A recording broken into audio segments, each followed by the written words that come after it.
আজ এক ভয়ঙ্কর অভিজ্ঞতার সাক্ষী হলাম আমরা কলকাতাবাসী। তোমরা অনেকেই খবরে সব কিছু শুনেই নিয়েছো। যেহেতু আমার ভিডিওটা সন্ধেবেলায় আসে, তাই জন্য আমি সন্ধেবেলায় দিলাম। আজকে এমন একটা ভয়ঙ্কর অবস্থার মধ্যে আমরা পড়বো, সেটা আমি ভাবিনি কোনো দিন। কারণ এরকম ঘটনা আমার মা দেখেছে, কিন্তু আমার সেরকমভাবে বাড়িতে আমি উপলব্ধি করিনি। আমি যখনই এরকম কিছু হয়েছে, সেরকম এই সময়গুলোতে আমি হয়তো রাস্তায় থাকি কোনো কাজের সূত্রে। কিন্তু আজ যেহেতু বাড়িতে রয়েছি, আমি প্রচণ্ড পরিমাণে ভয় পেয়ে গেছি। তোমরা পুরো ভিডিওটা দেখলেই বুঝতে পারবে। তোমরা সবাই প্রায় বুঝেই গেছো। আর কি বলবো, এত পরিমাণে কাঁপছে যে এরকম আমরা নর্মালি খাওয়া দাওয়া করে মা আর আমি বসে বসে গল্প করছিলাম, আর ওইদিকে জামাকাপড় গোছাচ্ছিলাম। কিছু জামাকাপড় মা এদিকে শোকেসে তুলে দিচ্ছিল, আর ওইদিকে বাবা গেছিলো স্নান করতে, ঢুকছিল আর কি, গরম জল বসিয়েছে। আর এদিকে আমি যেহেতু বসেই ছিলাম, আমি বললাম কি যে কাজটা সেরে নিই, অনেক জামা কাপড় কাচা হয়েছে, তাই জামা কাপড়গুলো একটু গুছিয়ে রাখি, তাহলে মায়ের অনেকটা সেফ হবে। তাই এদিকে কাজ করতে করতে মায়ের সঙ্গে একটু কথা বলা। জানোই আমরা গল্প করতে, আড্ডা মারতে ভালোই বাসি। আর আজকে সেরকম একটা কাজ বাজ তো কিছু নেই। আর যেহেতু আমার উপোসের দিন, তাই একদম হালকা কি বলবো, নিরামিষ যেহেতু রান্না বাড়িতে, তাই তাড়াতাড়ি খাওয়াও হয়ে গেছে। এবার শুধু স্নান করলেই হবে। তাই এইদিকে সবে বসে একটু আমরা গল্পে মত্ত, বুঝতেই পারছো দেখে আমাদের বেশ একটু আলাপ আলোচনায় ব্যস্ত। তারপরেই ভূমিকম্প করছে।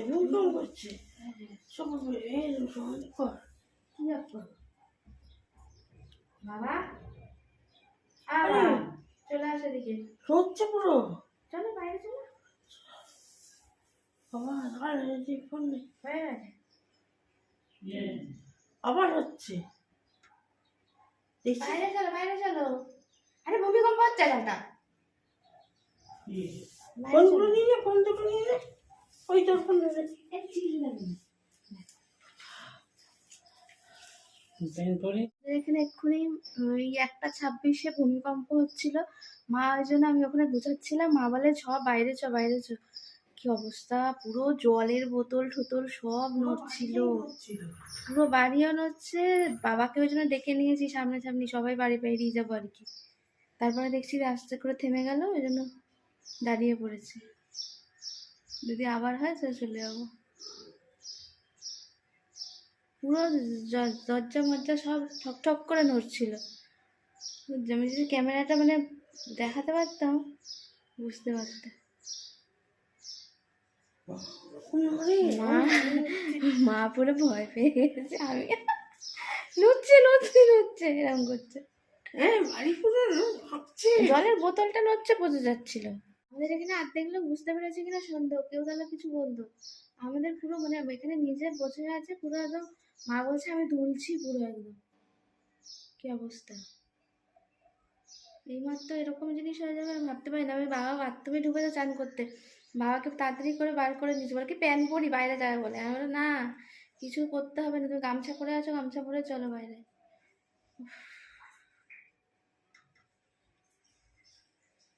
আর দেখি বাথরুমের দরজা পুরো এরকম এরকম হচ্ছে। মা হাঁটছে আস্তে আস্তে করে, কাঁপছে। মা হাত গলা দিয়ে আর সারা বেরোচ্ছে, আর মা হাঁটছে কিরকম, সেই এক পা দুপা এরকম করে করে।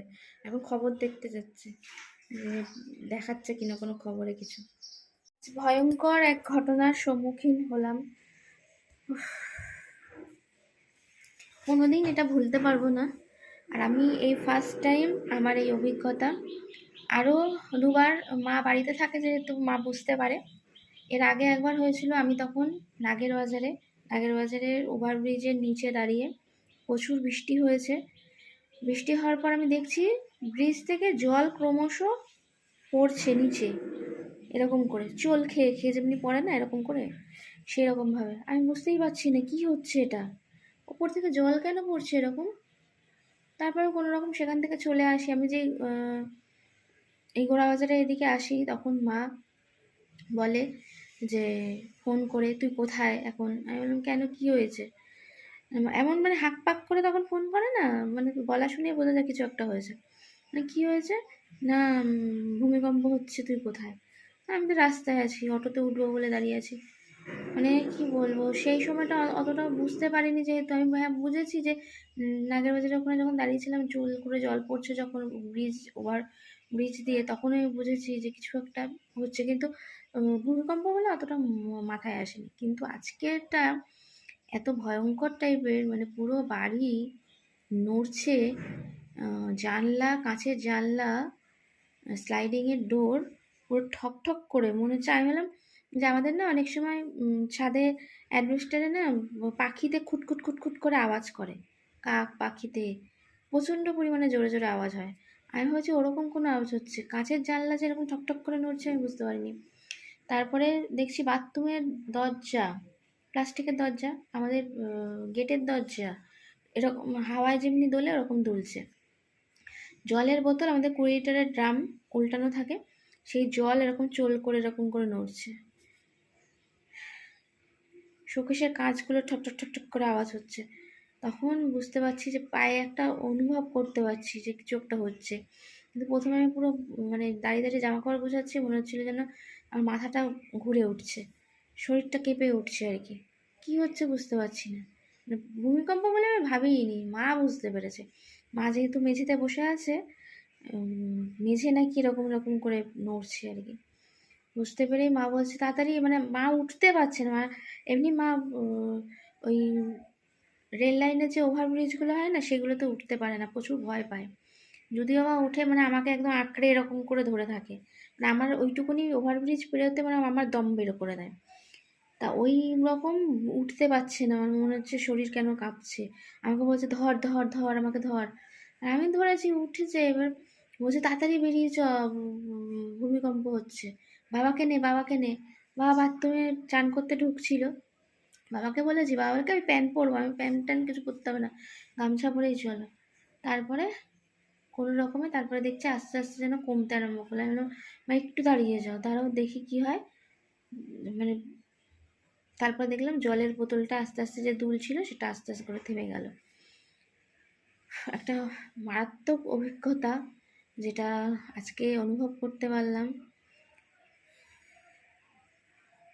জানি না আমাদের পৃথিবীর ওপর কী হতে চলেছে, কি দেখতে চলেছি আমরা, কোনো ভয়ঙ্কর ঘটনার সাক্ষী হতে চলেছি কি না খুব তাড়াতাড়ি, সেটাও বুঝতে পারছি না। কারণ এবারে 2026টা আমাদের প্রতিটা বছরই আসে এক একটা, কি বলবো, ঝড় ঝাপটা ভালো খারাপ সব কিছু নিয়ে। 2026 জানি না শুরুতে এরকম একটা ঘটনার সম্মুখীন হলাম, সাক্ষী হলাম আমরা। কি হতে চলেছে, কিন্তু আমি সবারই মুখে একটা আভাস শুনতে পাচ্ছি, জানি না এটা সত্য কি মিথ্যা আমি বলতে পারবো না। আমার কাছে কোনো সেরকম কোনো খবর নেই, কিন্তু লোকের মুখে, কিছু মানুষ, বয়স্ক মানুষের মুখে শুনতে পাচ্ছি যে কোনো একটা ভয়ঙ্কর কিছু সাক্ষী আমরা হতে চলেছি। সেটা কোন দিক থেকে কিভাবে সেটা বুঝতে পারছি না। এরকম প্রাকৃতিক কোনো দুর্যোগ নাকি অন্য কিছু। তা চলো, এটাই ছিল আজকে, মানে কি বলবো, তোমরা কে কে অনুভব করতে পেরেছো একটু কমেন্ট করে জানিও, কেমন অনুভব করতে পেরেছো। শুনলাম তো বসিরহাটের একদম ওপারটাই, মানে একদম বাংলাদেশের, কি বলবো, ছুঁই ছুঁই। আর এদিকে বসিরহাটে, এপারে বসিরহাট, ওপারটা বাংলাদেশ পড়ে যাচ্ছে। ওইখানটাই হয়েছে খুলনাতে, জানি না।